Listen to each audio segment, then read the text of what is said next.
Hello, good afternoon, everyone, and welcome to Indiana IEPRC's Summer Virtual Series. My name is Marcy Wilburn, and I'm the project coordinator for the center. We are glad that you are able to join us today for Priorities, Goals, and Intervention upon Reopening of Our Schools with Dr. Leanne Jung. As always, we want to start with some logistics, so please know that all of your microphones have been muted and all webcams are disabled for participants. Throughout the session, we encourage you to post general comments within the chat box and post questions within the Q&A box. We will be managing questions throughout the session today. In order to access both the chat box and the Q&A, there is a toolbar located at the bottom of your screen.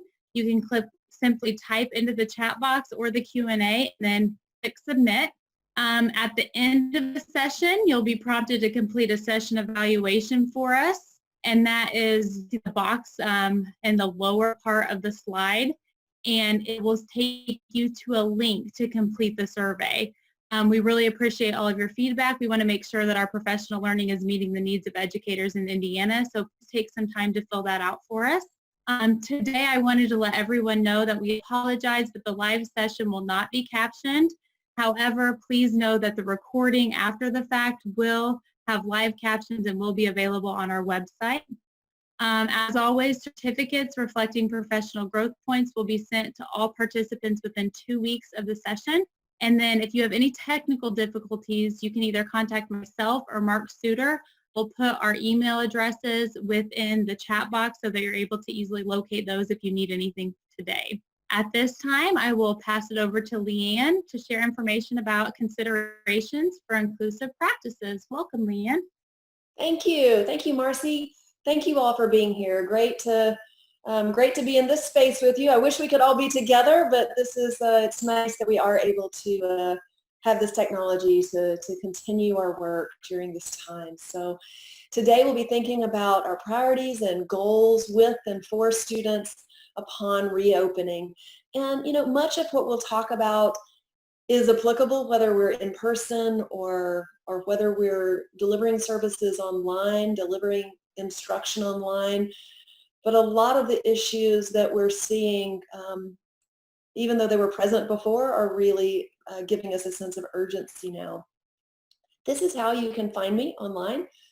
You can find me on Twitter at Leanne Young, on Facebook at Lead Inclusion, and at leadinclusion.org. I'd like for us to start just by taking just a brief pause to reflect on what does inclusion mean to you. And you can do this by yourself. If you're with anybody else, you can do it with them. You can do it with chat with someone else. You can post to the chat that's here, however you'd like to reflect and respond to this. What does inclusion mean to you? And I'll pause for about 30 seconds. And if you have a phrase or word or words that you'd like to add to the chat, feel free to do so.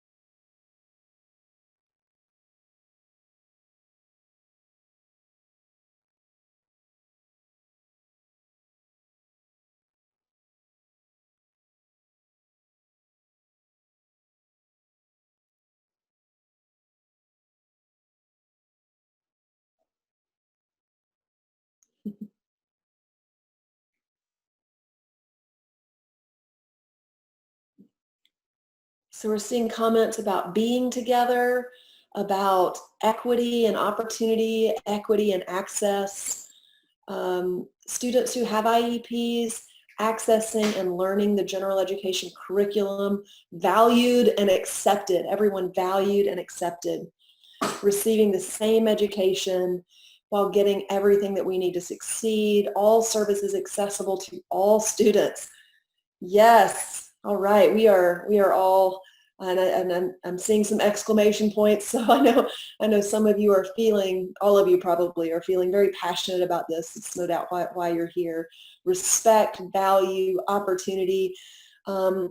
And although we are talking about students who qualify for services, I feel like I would be remiss not to speak to the issues of equity that we're seeing bubble up in our country again, and the demand for equity. And all of these issues of equity, whether it's about race or about ability or disability, are a moral imperative for us. And so learning together, active learning opportunity for all, yes. So it's a good time for us to be passionate about equity and seeking opportunities to improve that for everyone. This graphic is from Think Inclusive, and it shows the evolution of how we've included students who qualify for services in our schools. Early on, students who had disabilities were not included. They were not allowed often to attend public school and had no access. Then we moved to segregation, where students who had IEPs were, after IDEA, what is now known as IDEA passed, students were at public school but not included in general education classrooms, sometimes at separate schools. It was how they were accessing education. Then we moved to integration, where students were in the school or in a class but still served separately. And our aim is for inclusion, where all students are educated together, valued together, all of what you just said together. And in fact, I've heard of people responding to this graphic saying, really, it shouldn't be blue dots and then dots that are different colors. Really, all should be all dots that are different colors, because we are all individual. And so I'd like to give some language. I mean, clearly we're all sharing the same values here, but I'd like to give some language, a little bit of unlearning, to help us really think through this and why this makes sense. First, we know that inclusion works. We know that by having students with and without disabilities, with and without qualifying services, educated together in the core content, has immeasurable outcomes for students. In this 2017 study of hundreds of thousands of students with learning disabilities, it was clear that those who had been educated in the core content classrooms were significantly more likely to attend post-secondary education. And that increased for every core content area that was added. So we know the importance of inclusion, not only from a human rights perspective, which is enough, but also from an outcomes perspective. The outcomes for students who have disabilities and who don't have disabilities are increased. I think about right now, the division, the passion that we're seeing in our world asking, or in our country asking, for equity and inclusion. I'd love to see studies of how when we are more inclusive, the effects on people's inclusivity and their willingness and compassion and so forth. But no doubt, I think we could all agree that this is important work to do, and likely leads to those outcomes as well. There's a reason that our tagline, Lead Inclusion's tagline, is all belong, all learn, all succeed. We have to belong first. We have to belong first to be able to learn and be able to succeed. The outcomes and the expectations for students are different when they're not included, when they don't belong. And so that's why belonging is first in our tagline. But really, out there in all of our schools, in many of our schools, there's a major misunderstanding about disability and what it means to have a disability. And this is where I'd like to introduce some language that maybe can help us all do a little bit of unlearning in how we think about disability. The dichotomy of you have a disability or you don't have a disability is really fake. It's not really true. It's made up. It's invented, and it's really a U.S. definition of disability that has caused us to think this way, that people who have disabilities are very different from people who don't have disabilities, and it's just not the case. When the law was enacted in the 70s, that's now known as Individuals with Disabilities Education Act, states had to develop definitions for qualifying for special education services, for qualifying for an IEP, for qualifying for funding. Funding flowed, and to an extent flows, based on whether students qualify for special education services. And we can see the logic of that and how that started, but it is also causing some problematic thinking in the way that we consider needs versus disability status. So these two students, let's imagine that these are two high school students, and let's imagine that both of these students are struggling, as lots of high school students do, with writing. They're having trouble with clarity in their writing, with organization in their writing, really struggling with the conventions of writing, so that it's difficult for others to understand what it is that they're trying to say.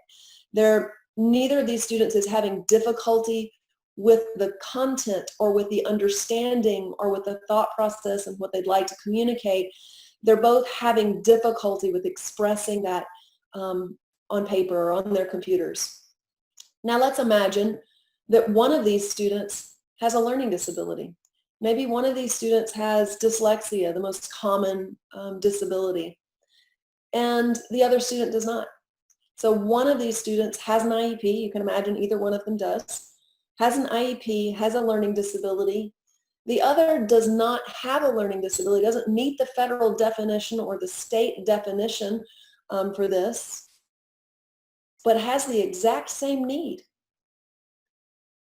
These students have a different status in terms of whether they qualify for an IEP or not, but they both have the same need.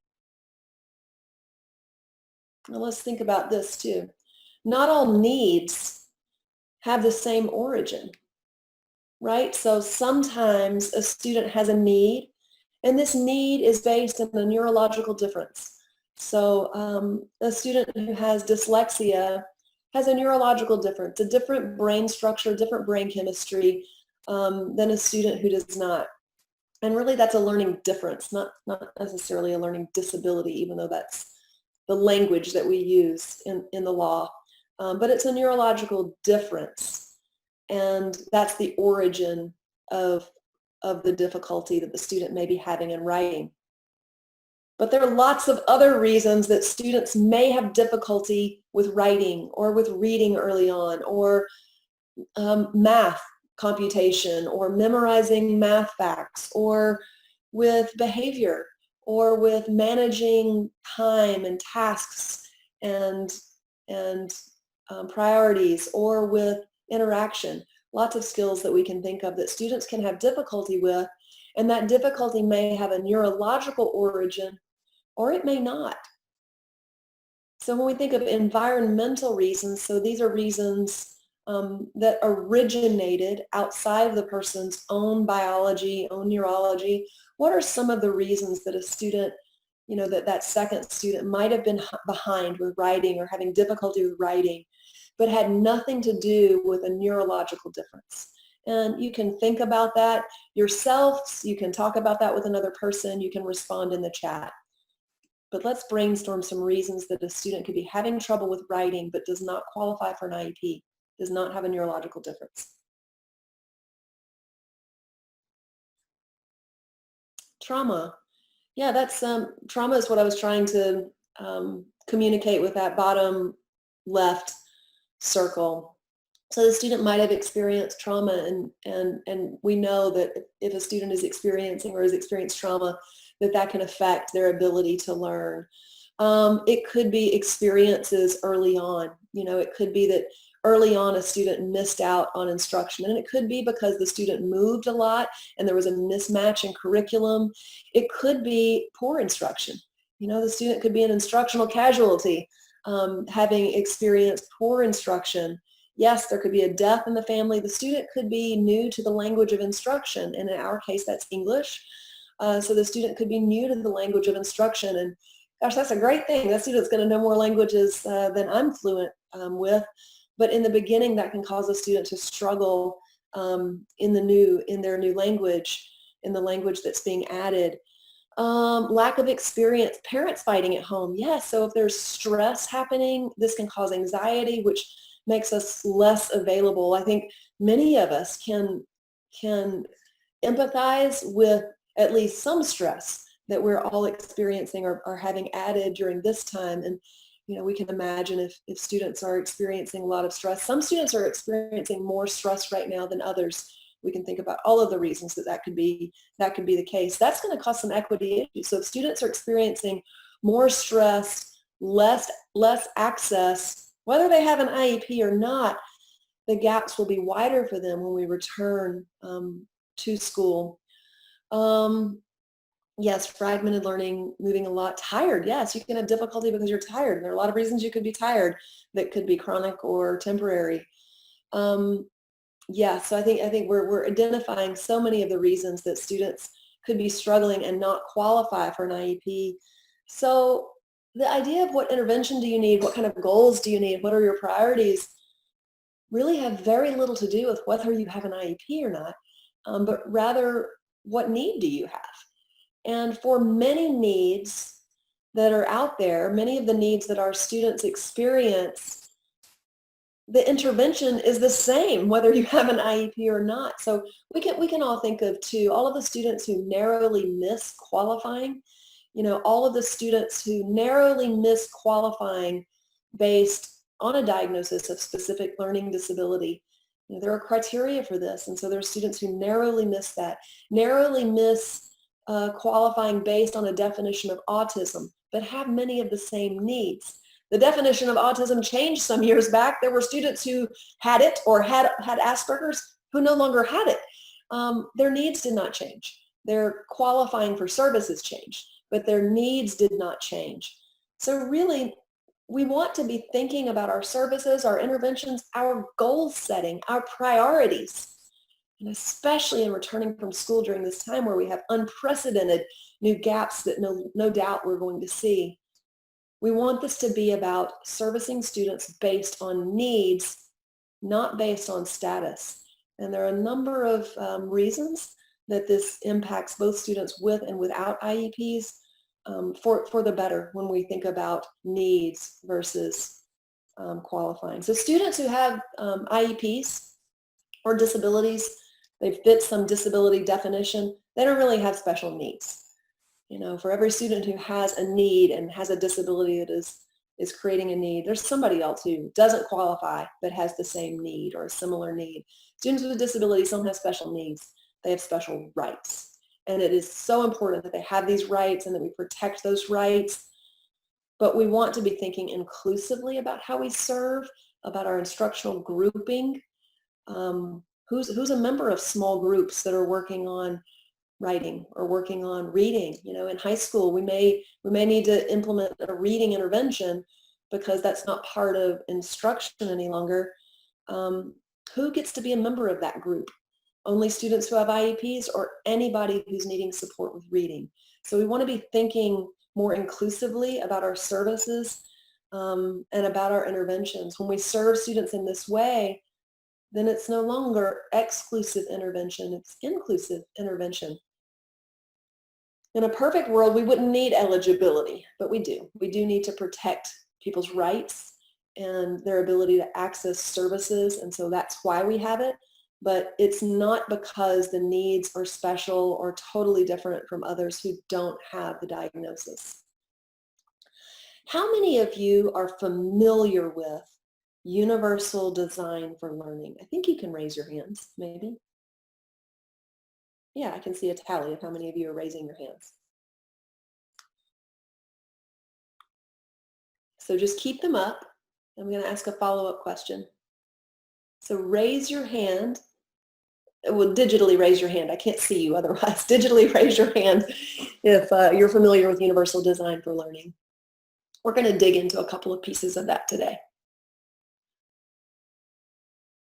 The number is still going up a bit, and we're at about half of you.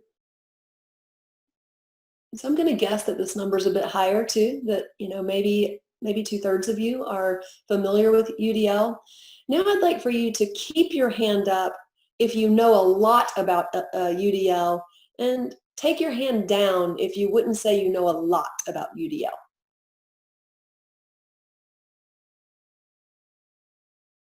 I'm guessing you can see the numbers as well. So a lot of people have heard of UDL, but really it's interesting. So even though UDL really applies to all students and is good instructional practice, and truly if we were to dig in, we would see that so many of UDL practices are just good teaching. The idea is that you're approaching your instruction with access in mind.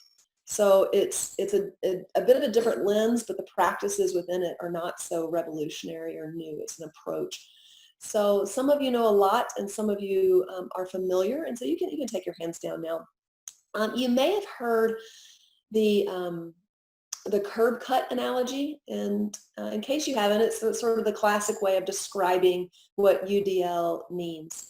Universal design in our environment would include ramps and curb cuts like this one. We see this, we see these curb cuts that effectively function as a ramp between sidewalks and streets.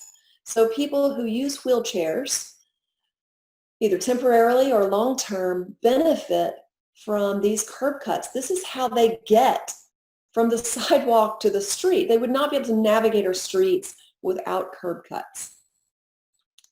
Are people who have a requirement of using wheelchairs the only people who benefit, though? Who else benefits from these curb cuts? So you can think to yourself, or you can respond in the chat. People who are using bicycles, people who are using strollers, anybody who's having difficulty navigating uneven surfaces, people who have visual impairments, everyone really, everyone can probably think of a time when they've benefited. New walkers, people who are older, anyone having difficulty navigating the uneven surfaces. Anyone who's an injury, yes, people have an injury. Also, I'm thinking right now, so many things are being delivered right now as we're staying at home more. And I'm thinking of the delivery trucks and the hand trucks that benefit from curb cuts. We often see curb cuts on sidewalks going into parking lots.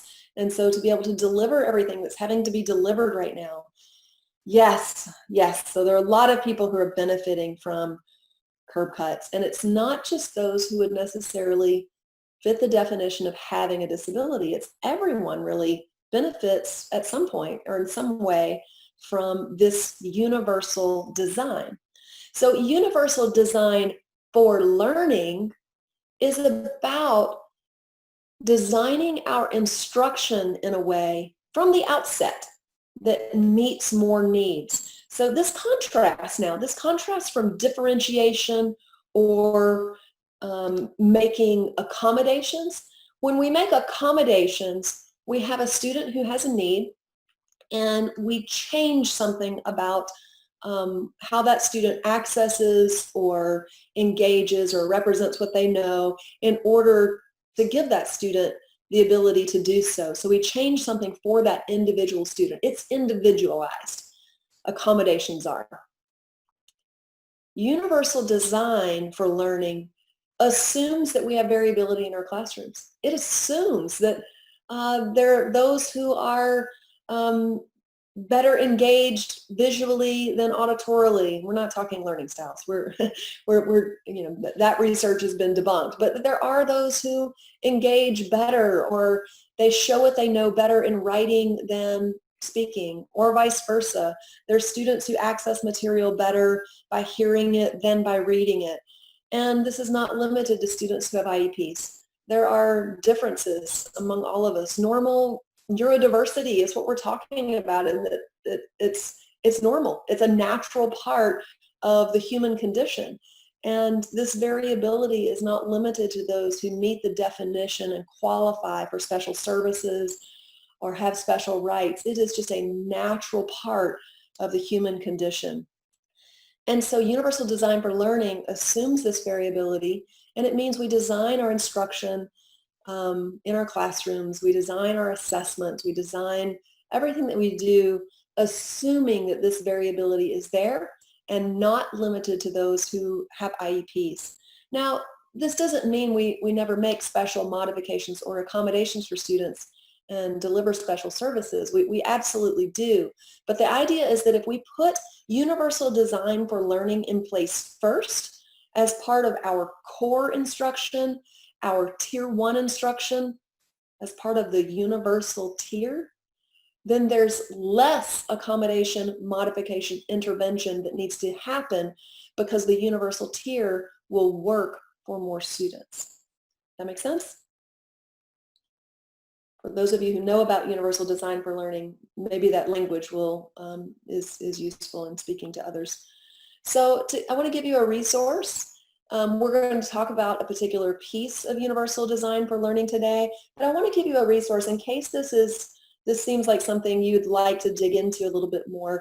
You can visit the udlguidelines.cast.org to learn more about the principles of UDL, which are engagement, representation, action, and expression, and learn about each of the checkpoints, see the research literature attached to each of these, and consider how your team might implement universal design for learning. It's easy to see this though and feel overwhelmed. Like, how can I put all of this into place? Where do we start?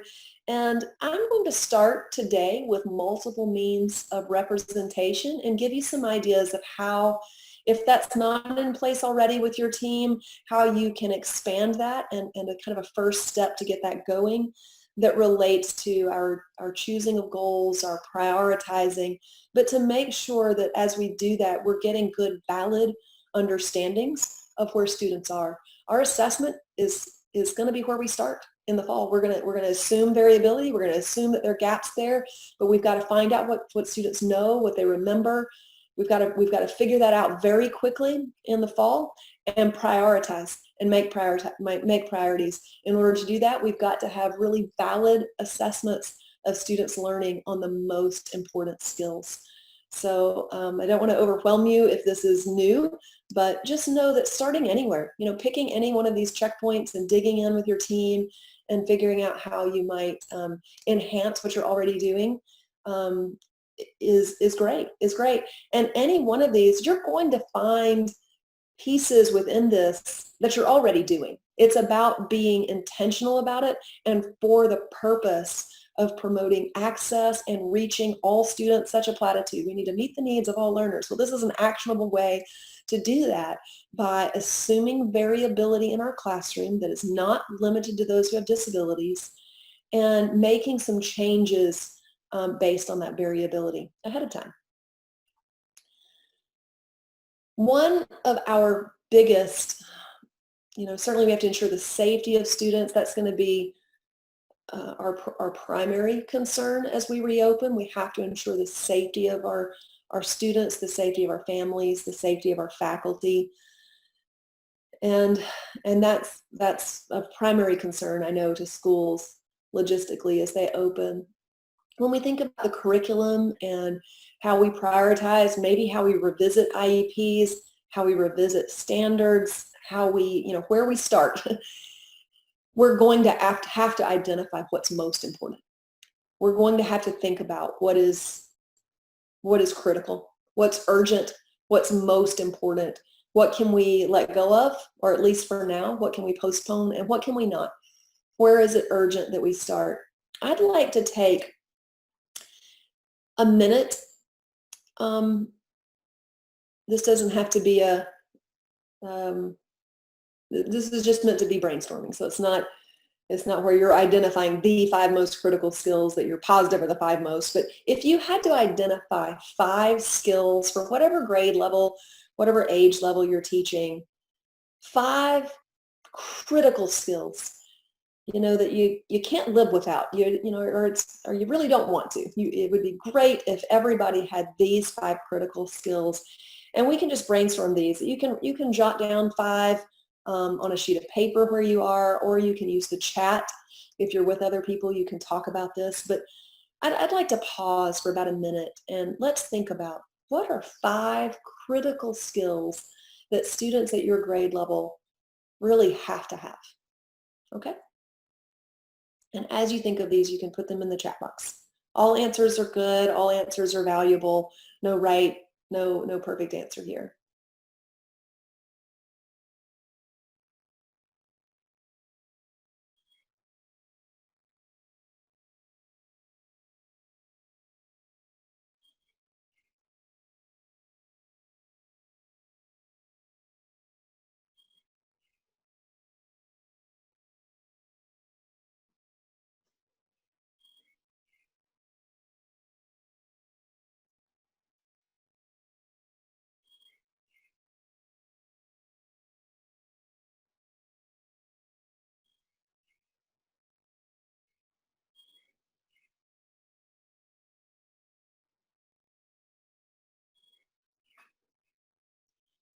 Okay, so what I'm seeing that you're posting, because I don't think you can see what other people are posting, I'm seeing communication, collaboration, critical thinking, perseverance, citizenship, self-regulation, problem solving, resilience, persistence, grit, integrity, interpersonal skills, creative thinking, life skills, social skills, ability to work with others, problem solving, academic and real world, reading, writing, conflict resolution, basic math, reading comprehension, explanatory writing, problem identification, problem solving, reasoning, self-regulation, independence, flexibility, and on and on. And I'm not, many of you are saying the same things. Analytical thinking, turn taking, following directions. So when I was, and I wrote down more than 5, but when I was thinking through this just quickly, these were some of the ones I came up with. Some of them are overlapping what you came up with. So critical thinking, metacognitive skills, conflict resolution, problem solving, self-efficacy, believing you can do it, written communication, oral communication, compassion, and you all are adding beautifully to the list. When I'm teaching people to write IEPs nowadays, I have a new prompt. So the new prompt I give, we used to think about, how do their assessments look? What's the lowest area of performance? What should be our priorities in this way? And my newer prompt that I've been giving for the past year or so is what would be life-changing? And we can ask students this, we can ask their families this, we can reflect on this as educators. And I guess I'd like to take you through that prompt just briefly, but everybody imagine a student who has some significant needs. This student may have an IEP or may not have an IEP, but imagine a student in your class who has some pretty significant needs. All right, everybody's got somebody, I hope. And I'd like for you to finish this statement. If this student could only do blank, it would change their life now and forever.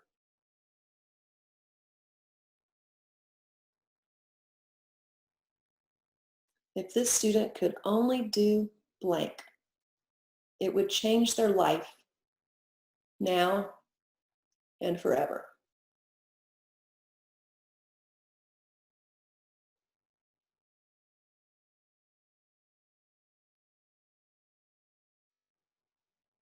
Yeah, you can add to the chat if you'd like to add your thoughts here. Communicate clearly with others, control or diffuse their anger.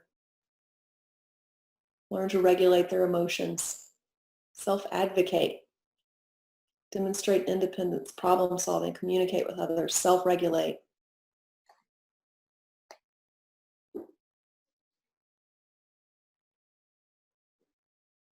Self-motivate, persevere, trust others.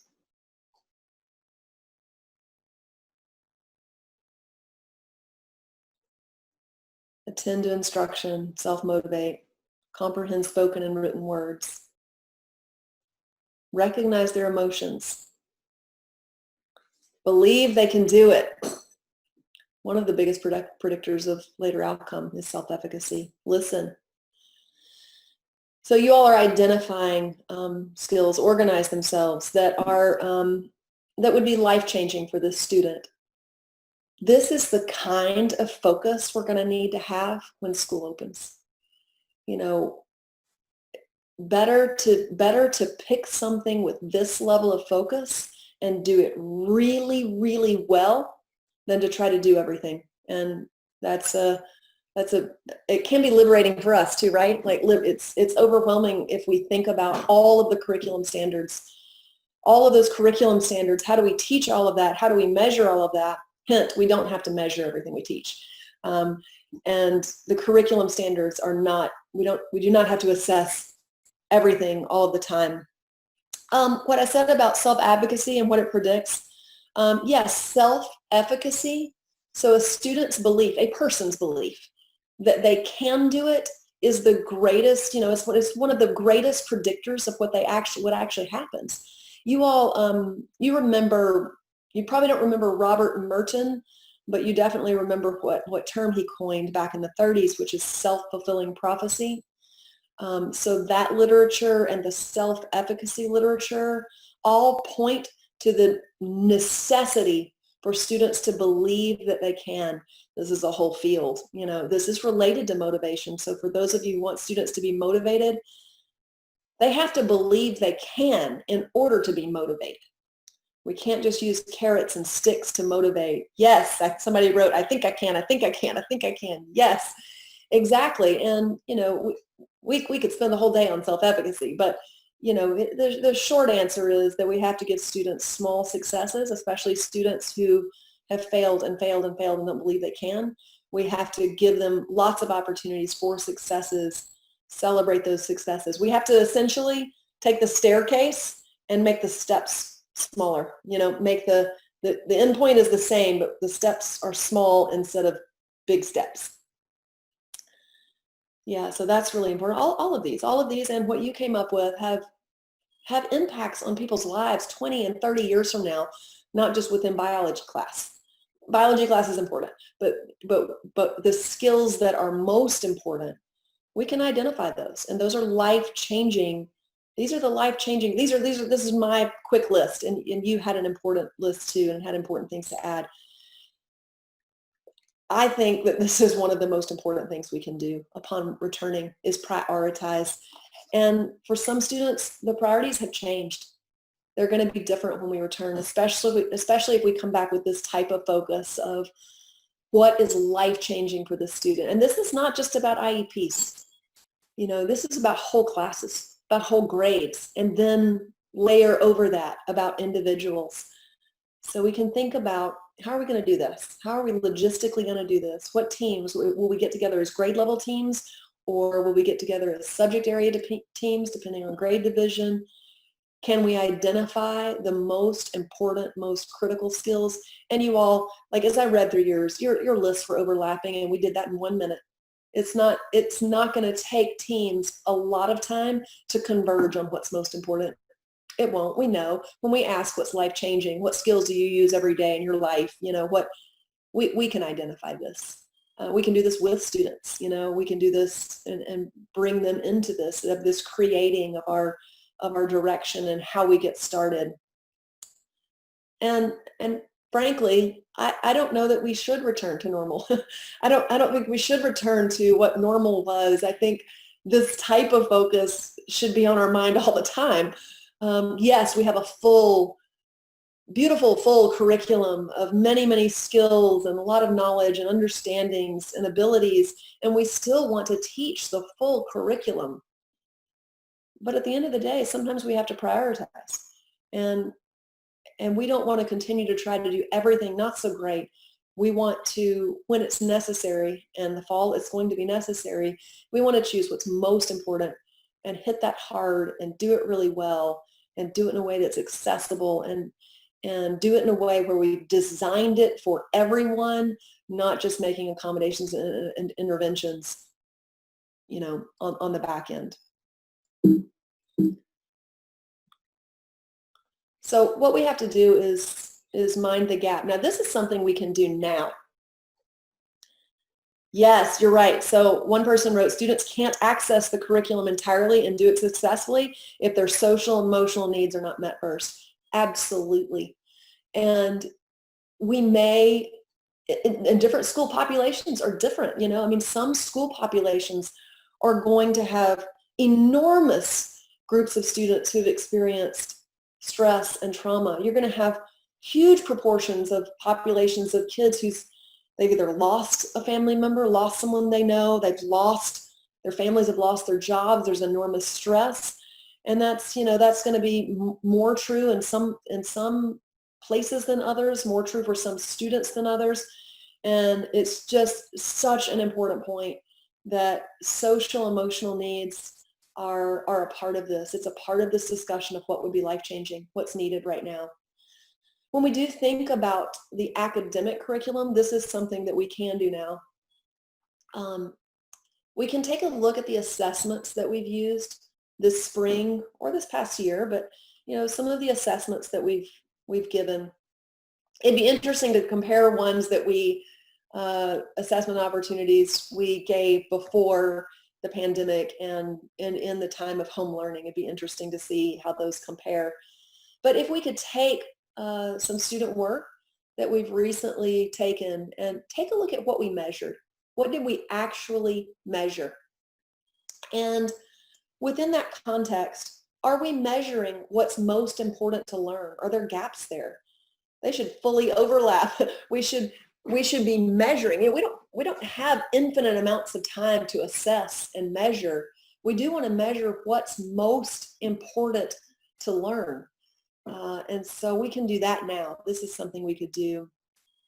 Yes, so current gaps, they should be prompting schools to consider adjustments to Tier 1 instruction and implementation of strategies. Absolutely. So we first, you know, as we identify what the gaps are, we don't want to try to, it wouldn't be right to try to address that by including more kids in intervention. You know, in designing intervention, we may in fact include different kinds of intervention and include more students within that. But our first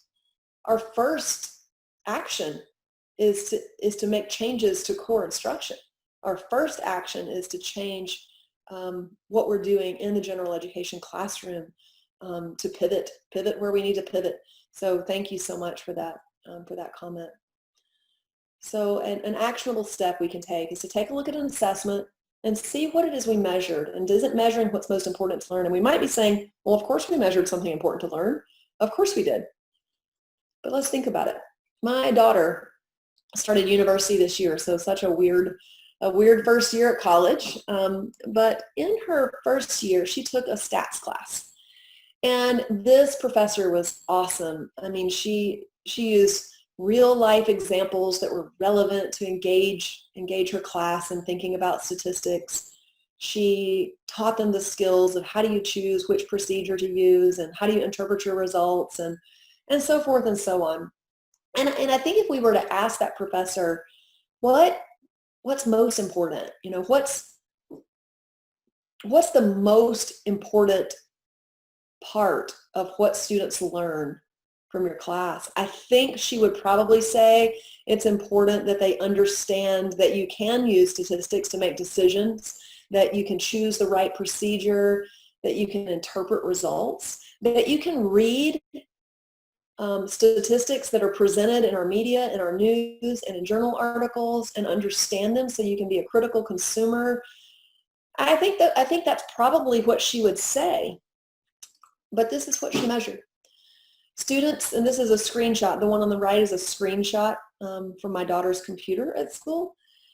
What students had to do for their assessments was they went to the computer lab where they had been, you know, practicing using statistical procedures. And the test, it was a traditional test each time, they had to memorize the Excel spreadsheet formulas in order to take the test. So even though the professor probably wouldn't have said memorizing formulas is the most important thing they get out of statistics, that in effect is what she was measuring.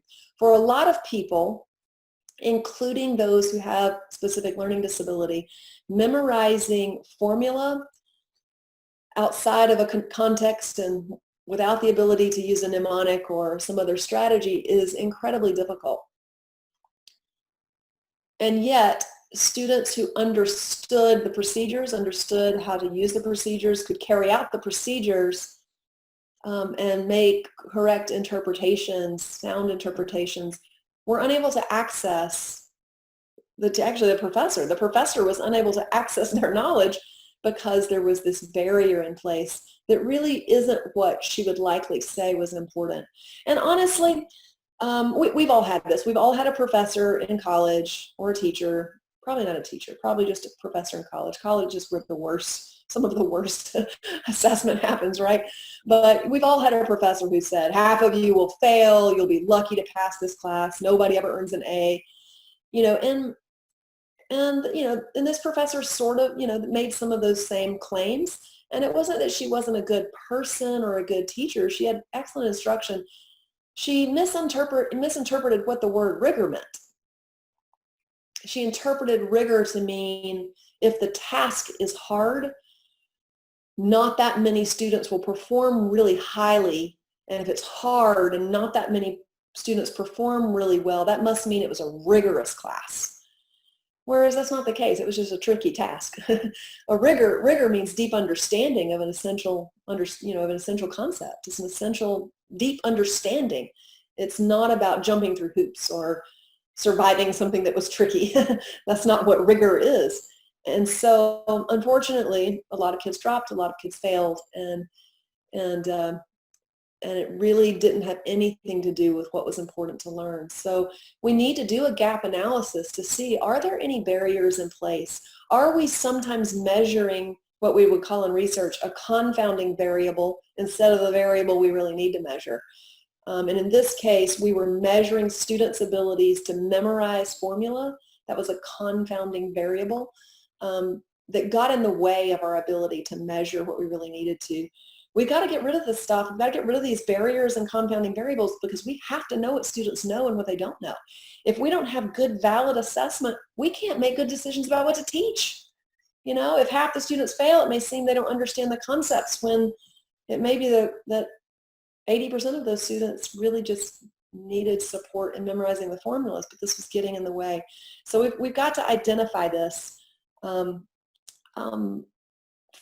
for the assessments that we're giving, the ways that we're assessing. It may feel like, well, this is only applicable at the high school level. It's really not. I mean, the methods that we use to assess, the ways that we ask students to show what they know at any level can get in the way. So we want to be thinking about the skills and understandings. Those most important skills and understandings need to be the focus. The construct that we're measuring is the skill and the understanding. That's what matters. The task is just a measure. That's just the way that we measured it. And there are an infinite number of tasks that we can use to measure any given skill or understanding. So the old way, when we were in school, our teachers and professors often, it was all about the measure. It was all about the test. It was all about getting through the unit test and having a high grade, and then those averaged together, and it plays a points game. So the skills and understandings were how you completed the task, but the measure was the focus. What we really want to get to is the focus being on the construct, on the skills and the understandings. And the tasks are the ways that teachers find out and what students understand and can do. And it's the way students show what they can do and understand.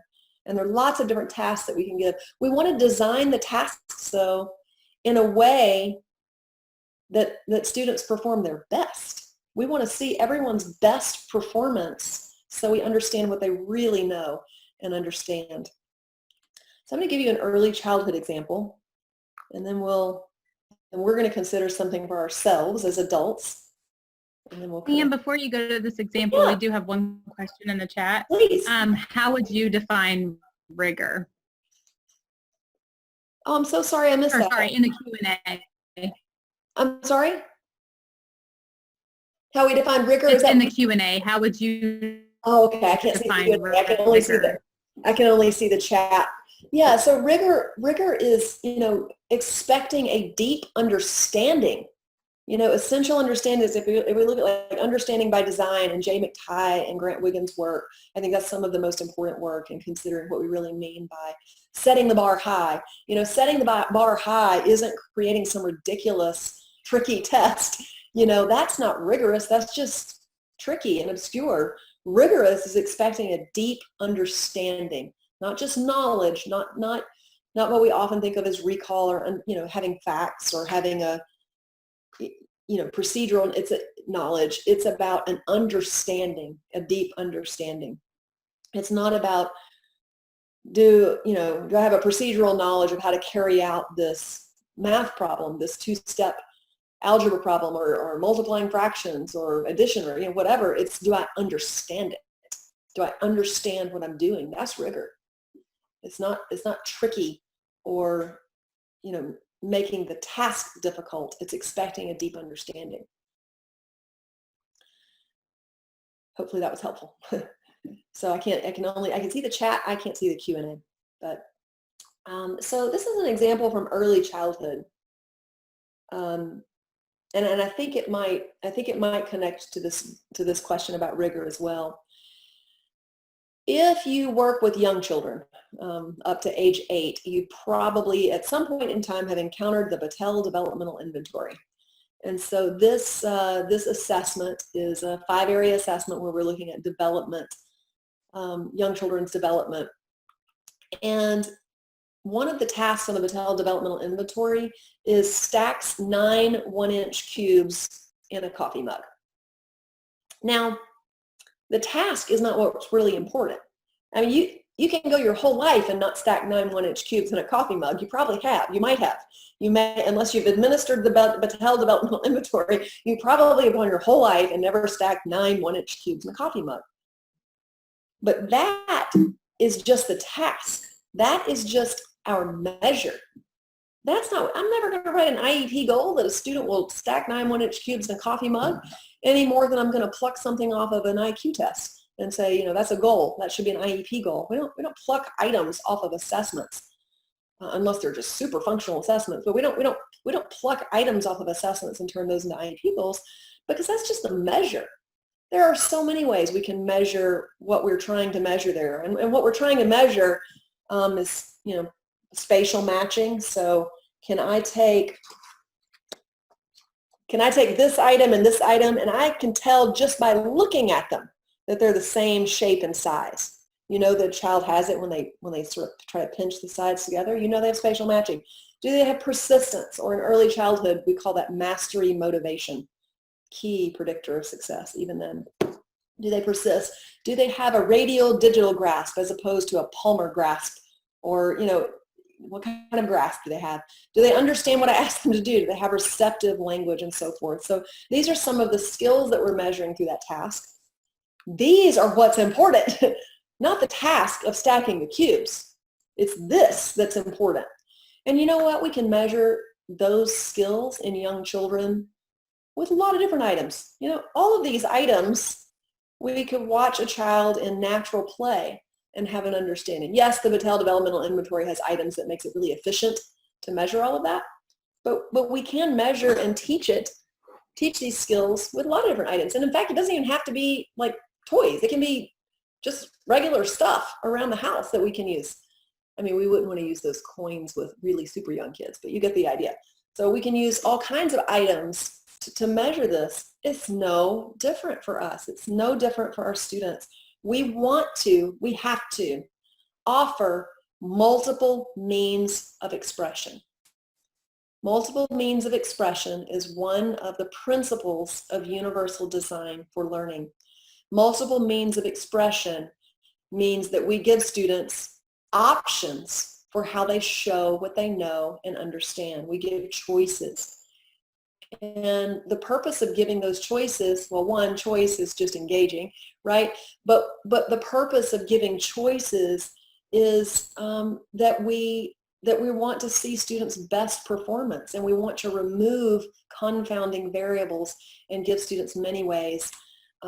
But we can start with just a couple of ways. We don't have to start with giving students, 20 ways to show what they know. We can start just by giving students a couple of ways and ask them to add to that. What are some other ways you can show this deep understanding of this concept? So I'd like for you to reflect, and you don't have to chat this. You can just think about this for just a little bit. But under what conditions do you learn best? So do you learn best in this kind of format? Do you learn best having conversation with a small group and working on a problem that you're experiencing? Do you learn best in a typical college lecture where someone lectures for an hour and you take notes? Do you learn better in person, or do you like this better?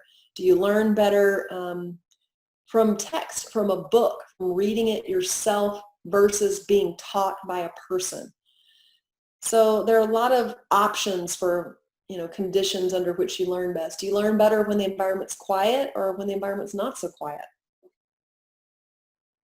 So some of you are responding and saying that various ones of those conditions help best. We have to think about that as universal design when we're creating our instruction. How do we engage students? Under what conditions? What are the conditions that engage students the most? I'd like for you to think about this now. One person said it depends on the task. Yes, it can depend on the task or what you're trying to learn. Under what conditions or how do you perform best? So what ways, and I want you to think, most of you are teachers. I'm sure there's some leaders and some interventionists out there. But let's say you have the job of teaching, of showing what you know about teaching X. You can pick whatever, like pick something you're an expert on. Like, I might have the job of teaching you everything I know about writing IEPs, or about supporting positive behaviors or reducing anxiety, whatever. So you pick something that you're an expert on. You're really great at this, and you have the job of teaching us what you know, showing what you know. And I'm going to give you some options here. Do you show what you know best speaking on camera, live, like I'm doing now? Do you show what you know best speaking to a group of adults? Maybe, and would it change if it were 5,000 adults or 500 adults or 10 adults? Does one of those make you perform better? What about publishing your writing? Do you perform best if you publish your writing in some way? It could be a blog, it could be a journal article. Would you be able to show what you know best about this if you had the chance to get creative in some way? Does that keep you engaged and keep you going if you're able to show your creative side in some way? What about if you're being videoed? Would you feel better? Would you be able to perform better if you knew it was recorded and not live? Some people might say yes, because then I can cut out all the mistakes. Other people freeze in a recorded presentation. I'm getting better. What about small group conversation? Would you be able to show what you know best about this topic if you were teaching like this group right here at that table? If somebody said they do better in front of strangers rather than people they know. Yes, a lot of us have a much harder time in front of colleagues than in front of others. Some of you may feel awesome teaching young children, but not so great speaking in front of adults. So I think we can identify our preferences here, but it's beyond preference. This is beyond preference because this is about how would I see what you know best? All right, can everybody identify the one that they would not want to do, where you would not perform best? And it doesn't have to be one of these 6. It could be something else. Like under this condition, I would perform horribly. Like if you're teaching this and your principal or superintendent or whoever your boss is watches you, would that make you turn into a rock star because they're watching you, or would that make you crumble? Or in any one of these, is which one would you not want to do because it sounds like it would definitely impact your performance? Me too, Christy.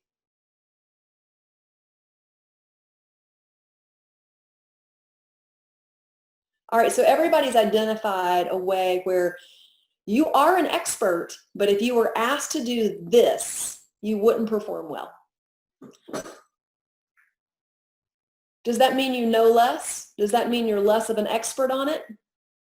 No, you're still an expert on whatever that is. You're still amazing at teaching that. It's just if you were asked to do it in one of these ways, you would perform worse because the method of assessment is a confounding variable. If speaking to 5,000 adults makes you scared and nervous, it can impact your performance. You don't perform as well because of that.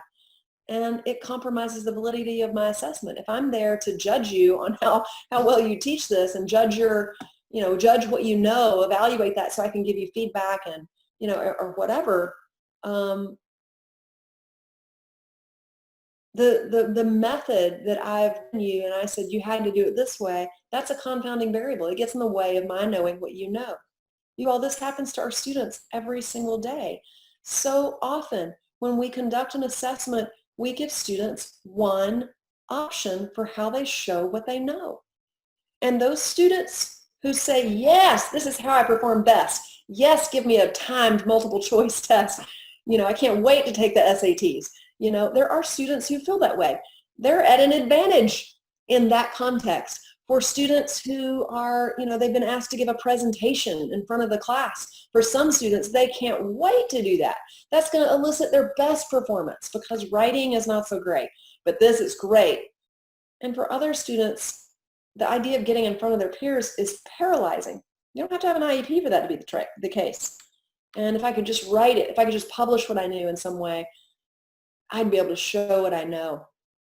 Has any of you ever like bombed a test because of the way the test was, the way the questions were?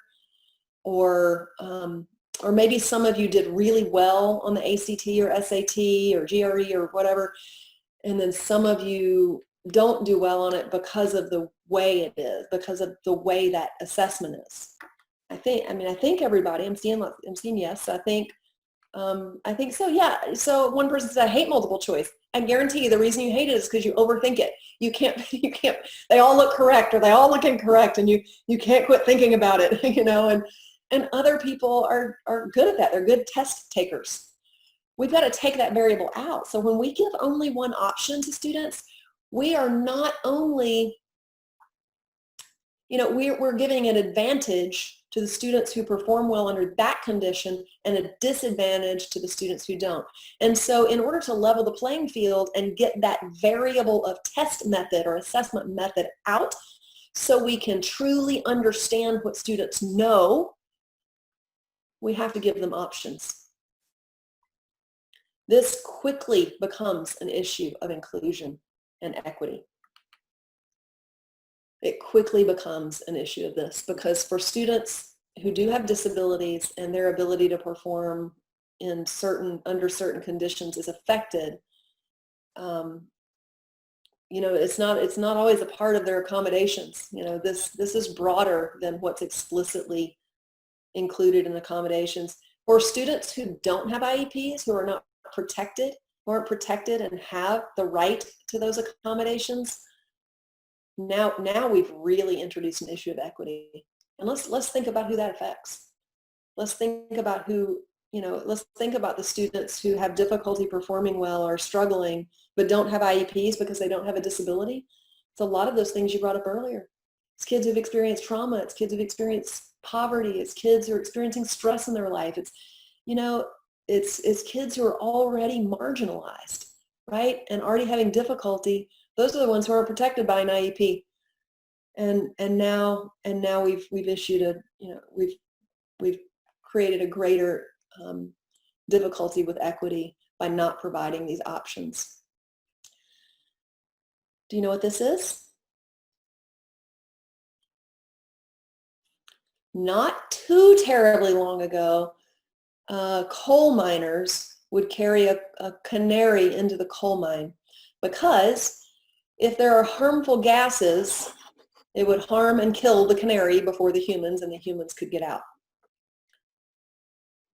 So just because it wasn't killing all the humans didn't mean there wasn't harmful gases. And this is true with our issues of equity and inclusion as well. Just because 85% of the students aren't harmed by not having options, doesn't make it great practice. If it's harming a small portion of students, then it's a practice that is worth revisiting. So, yeah, that was a sad analogy. I'm sorry. Maybe I'll revisit that. But you know, when we think about the construct, something that we're trying to measure, so here's one: supporting a claim with sufficient credible evidence. This is something that would change our world to have if everybody had this right now. If everybody supported their claims with sufficient and credible evidence, that would be great. So it may be that in any given class, you may have a class where you ask students to do this with a research paper, or you may ask young students to do this in a written paper where they make a claim and then they support where they got that. So you may have a graphic organizer and younger students support their claim in that way. But you've given away, and that's normally how it goes, right? We need to measure something, we design an assessment, and that's how students show what they know. The problem is, for all the students who don't show what they know best in that way, they are at a disadvantage. So this is the construct: supporting your claim with sufficient credible evidence. That's what really matters. That's what we want to know about. We want to understand that really well. This is just a measure. The research paper is only the measure. It's not it. It's not the bee's knees. The bee's knees is the supporting the claim with sufficient credible evidence. That's the priority. That's the goal. Research paper is just a measure.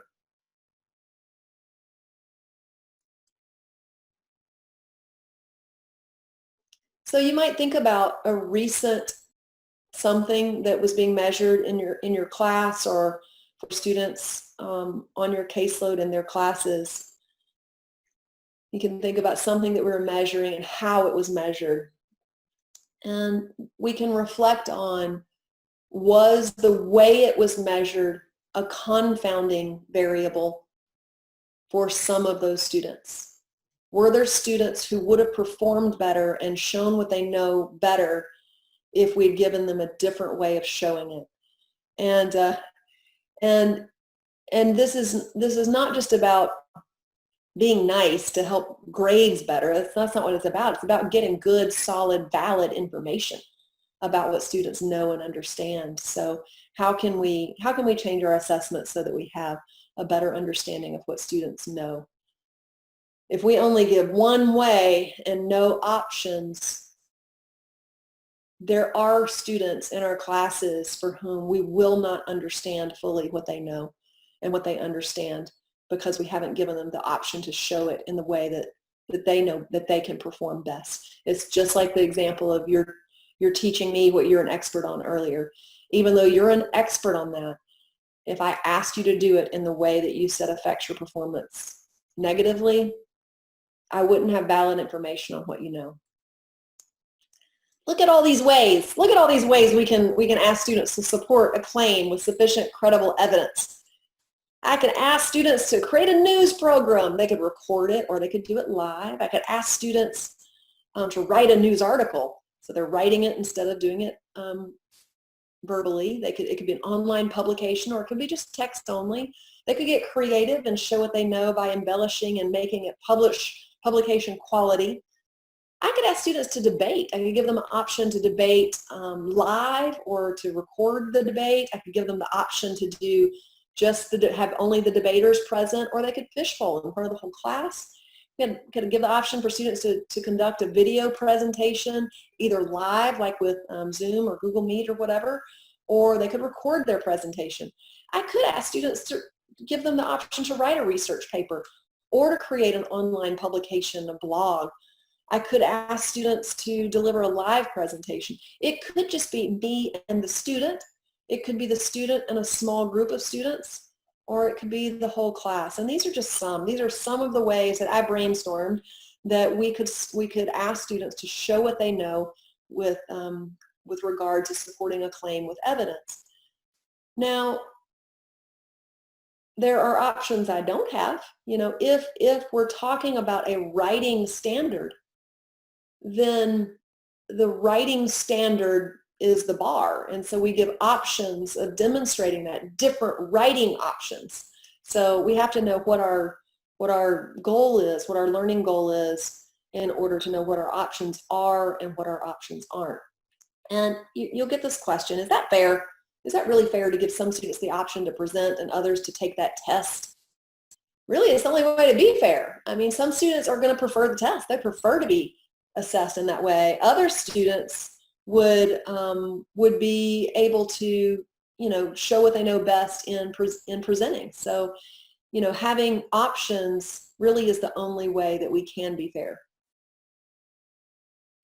So, in other words, we're stubborn on standards, but flexible on details. Stubborn on what it is, on that construct, on what it is that we want students to learn, but flexible in the way that they show it.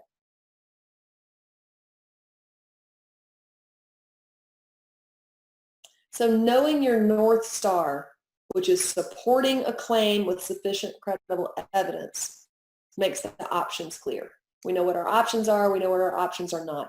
In other words, knowing your construct makes the options for measures clear. We have lots of options for measures, and we need to know what the standard is, what's important, and we want that North Star to be something, especially as we go back in the fall, to be something life-changing, something most important, something that's urgent and we can't not teach.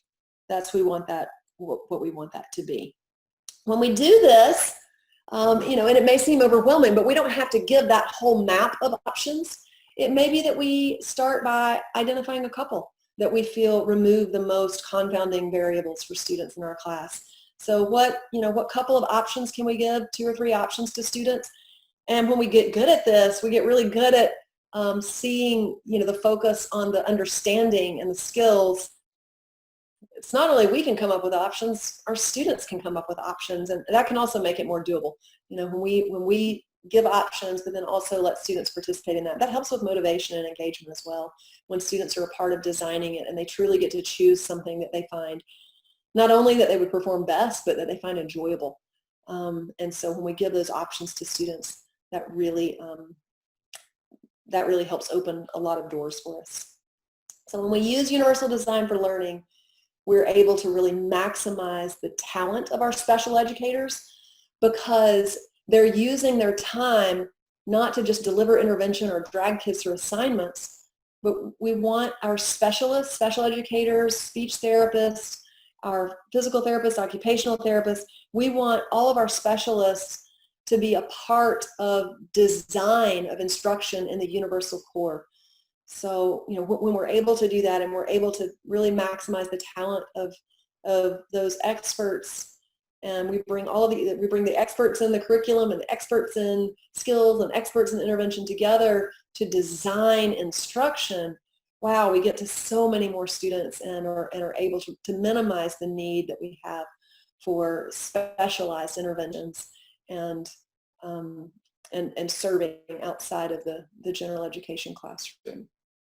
So I'm going to stop sharing my slides for now. There are no open questions, it seems, but I've got Q&A open and I've got the chat open. I'd like to pause and invite you to share some of your questions, some of your thoughts, and it can be hoorays, it can be criticisms, it can be worries, it can be excitement, whatever you'd like to share. And I'll start with one that was added just a second ago. Some teachers have difficulty being flexible.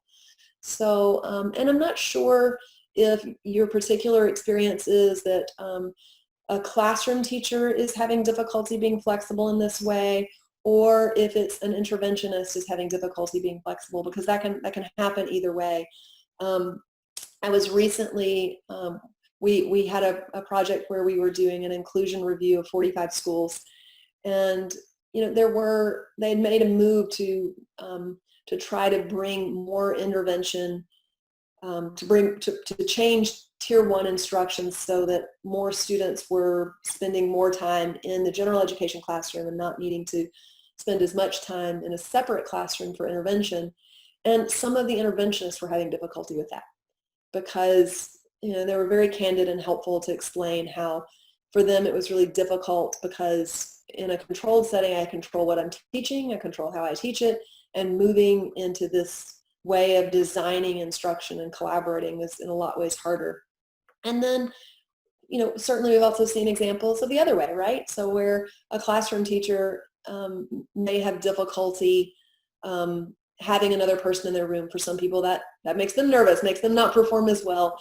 But also, I know what I teach. It's, sometimes it's harder to collaborate than it is to teach on your own. So that flexibility and difficulty with flexibility can be part of the growing pains. My suggestion for that would be to understand the effects of this, to understand the effects of universal design for learning. Universal design for learning is part of RTI. It is what we're doing in the general education classroom. It is an essential, fundamental component of RTI, our response to instruction and intervention, which is a decision-making process for how we provide instruction and for whom we provide intervention and how long and all of this. UDL is a fundamental component to that. RTI has an effect size of 1.29. So if you're familiar with John Hattie's Visible Learning for Teachers is a good place to go. There are also resources online. Let me show that longer in case somebody was wanting that. So Visible Learning for Teachers. But there's lots of work, there are lots of articles, work online, academic articles as well as books like this. So, but John Hattie has conducted meta-analyses of many different influences within education and for students' outcomes. And just a quick explanation, the normal curve and standard deviations are ways to describe influences. So if something is making a one standard deviation difference, this is enormous. So John Hattie says anything that has an effect size or a Cohen's d of greater than 0.4 is worth doing. It's, it's making a year's worth of impact or more. And so RTI has an effect size of 1.29. So this is really worth our time. It's worth figuring out and worth doing. Someone said that they wished grades would go. Can I interrupt really quickly? Yeah. We had one that I marked answered, and I promised this person that we'd ask it before the end. Yeah. When you mentioned developing goals for students with and without IEPs, that would be life-changing. I understand the why. How would you be able to write measurable IEP goals for trusting others and believing that they can do something? Yeah. Oh, I'd love to we could spend a day on that too. So yeah, writing goals and my suggestion for writing measurable goals is to use goal attainment scaling. And I've written a book on that. So let's see. I know it's right here. Here we go. So from goals to growth. I don't know if I have a self-efficacy goal as an example here. But this method of writing goals where we use goal attainment scaling makes basically what you do is instead of, and it connects to what somebody said about grades too, that instead of judging something as we're 80% there or 60% there or 4 out of 5 trials of something, which would make that type of goal really difficult to measure. We instead write a description, sort of like a rubric of where we are now. How does it look now? So maybe a self-efficacy description at the baseline level is, when I'm given difficult work, I panic, feel like I can't do it, and don't even want to start. Right? So it would be a conversation with the student. You can't assess externally how someone feels. You have to have conversations. And maybe your goal is that when given really difficult work, and maybe it's in math, reading, in math, language arts, and science, when given a difficult a task that I perceive as difficult, and we may have given strategies to help the student feel this way, I feel like I can do it, and I get started on my own, knowing that I can accomplish this. So we write descriptions. It's a very different way of approaching goal writing and measurement. It's from goals to growth. And I learned this this method as a researcher. So I was a professor at University of Kentucky for 15 years, and I guess it was about 8 years ago. Oh no, it was like 12 years ago. We were funded by NIH to conduct a study of relative effects of web-based versus face-to-face coaching of teachers with young kids with autism. That would be really relevant study right now, right? Interestingly, what we found is we were as effective coaching online as we were in person. But the way that we measured outcomes, we included, standardized measures that we needed to include, but we used goal attainment scaling as the measure of students' outcomes, because that is the research methodology you use to measure when you have individualized goals. So it's got its roots in research in medicine, social work, nursing, education, special education, and so forth. So so I have taken from that research methodology and created a way of writing IEP goals that's pretty different than how most of us learned in school. But that is the approach. So that is the shortest answer I can give for how would I approach writing a goal on self-efficacy with a student.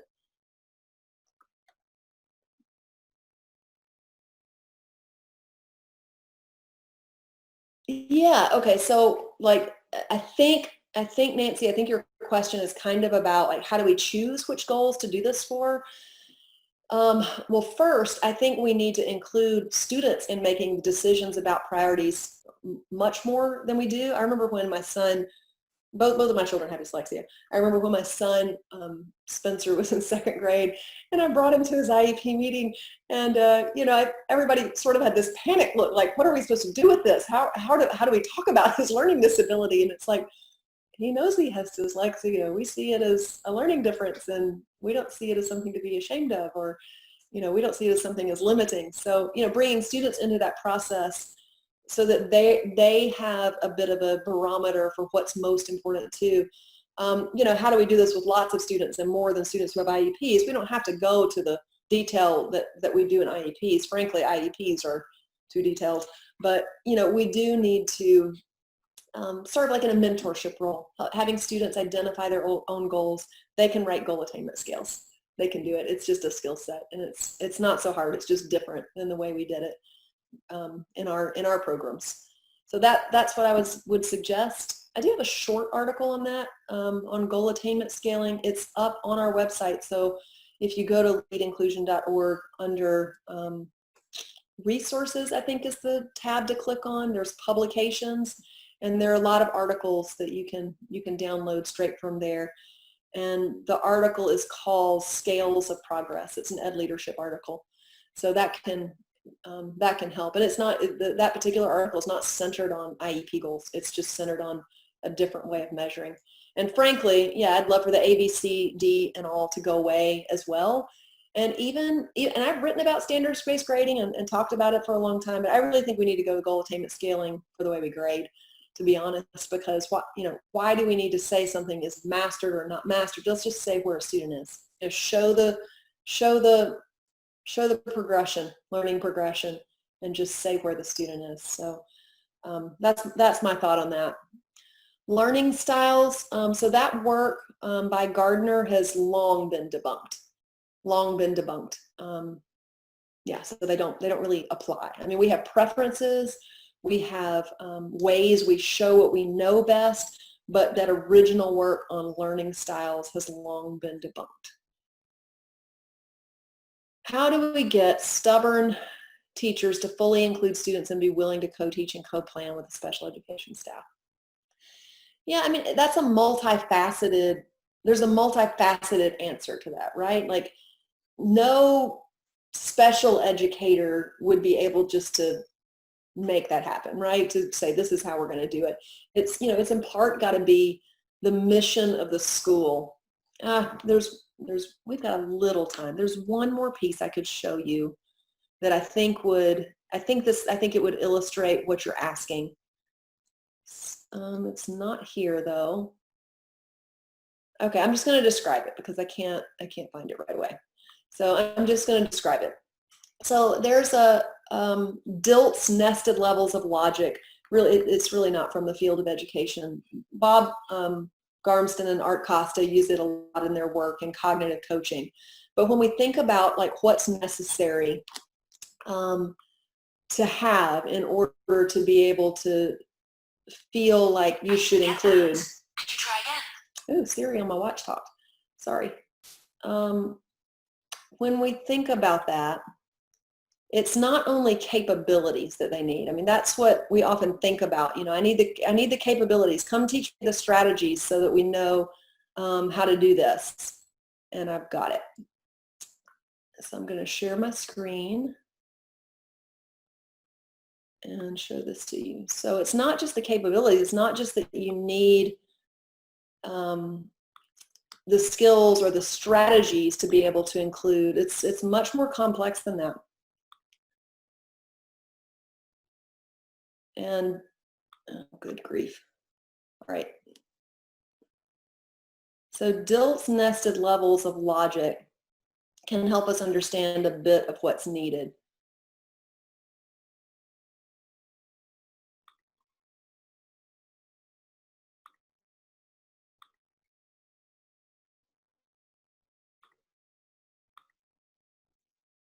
All right, I think you're probably going to see my presenter screen, but that's okay. So Dilt's nested levels of logic, what that tells us, you know, it's not just about having the capability to differentiate. Way before you can get to capability, you've got to first have an organization or a school that has a mission of inclusion. So you have to have a mission of inclusion first. Then they have to see themselves as an inclusive teacher. They have to have an identity of that.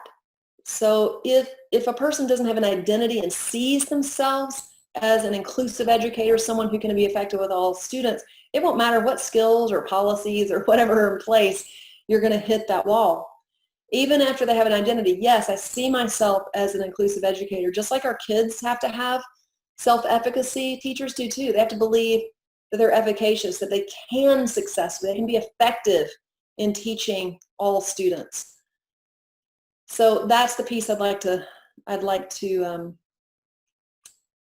focus on. So when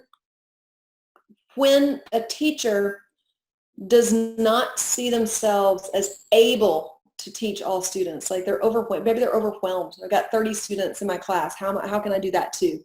And they see it as something different. They see students with disabilities as different, and not that the needs are unique but not disability related. And when they don't see themselves as having that ability, then we sometimes see that. So you may, you know, if we're talking about it in that way, where it's you as a special educator may be frustrated that someone doesn't want to include, we have to find out why. And often it's not that they're not good people or don't want great things for kids, it's they don't believe they can. And so just like with students who have to have smaller steps and some success and seeing what they can accomplish, we team with teachers to provide that too. And it's a much longer answer than that. But that's the context for it. It's not just about giving the skills and strategies and having a policy. We have to change people's identity and their self-efficacy. I promised I would give Marcy some time at the end. I think she needs to announce something about evaluations and about logistics. So I'm sorry if I didn't answer all the questions or get to everything, but I hope I got to many. And great to have you all. Great to well, I wish I could see you. Great to see your names. And I hope I get the chance to work with you again.